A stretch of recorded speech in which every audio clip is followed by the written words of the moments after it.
31শে December রাত্রি, পৃথিবীর বুকে এক কালো অধ্যায়ের নাম। এ রাতকে কেন্দ্র করে পুরো বিশ্ব যেন পাপাচারের এক অশ্লীল জগতে প্রবেশ করে। রাত 12টা বেজে ওঠার সাথে সাথে আতশবাজির বিকট আওয়াজে কেঁপে ওঠে পুরো দেশ। মুহূর্তেই ভুলে যায় আশেপাশে থাকা অসুস্থ মানুষগুলোর কথা। 2022 সালে আতশবাজির বিকট আওয়াজে প্রাণ হারায় 4 মাস বয়সী ছোট্ট শিশু উমায়ের। ফানুস উড়াতে গিয়ে রাজধানীর বিভিন্ন জায়গায় অগ্নিকাণ্ডের ঘটনা নতুন নয়। অসংখ্য অগণিত পাখি ঝাঁকে ঝাঁকে মরে পড়ে থাকে রাস্তায় রাস্তায়। কে নেবে এর দায়? গল্পটা এখানেই শেষ নয়। সেই সাথে শুরু হয় বিয়ার, হুইস্কি, ফেন্সিডিল, আফিম, হেরোইন, ইয়াবা, গাঁজাসহ বিভিন্ন মাদক দ্রব্য সেবনের মহা উৎসব। বিভিন্ন ক্লাব ও দেশের অভিজাত হোটেলগুলোতে চলে নিষিদ্ধ পল্লীর নগ্ন মহড়া।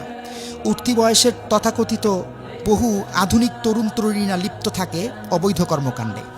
জাস্ট এনজয় করতে গিয়ে সম্ভ্রান্ত ঘরের অনেক তরুণী নেশায় বুঁদ হয়ে সম্ভ্রম বিলিয়ে দেয় জাস্ট ফ্রেন্ড নামক হায়নাদের কাছে। বহু জায়গায় কনসার্টের আয়োজন করা হয় এবং নারী পুরুষের এই অবাধ মিলন মেলায় যেন অশ্লীলতার জোয়ার ওঠে।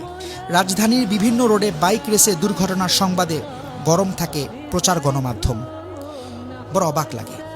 প্রতিবাদ তো দূরের কথা, কথিত সুশীল সমাজ তখন মুখে কুলুপ এঁটে বসে থাকে। নিষিদ্ধ অ্যালকোহলের লট ঠেকাতে আইন শৃঙ্খলা বাহিনীকে চরম হিমশিম খেতে হয়। একজন মুসলিম হিসেবে কি ভেবে দেখেছি এ জাতীয় বস্তাপচা নোংরা সংস্কৃতি কি আমাদের পক্ষে শোভা পায়?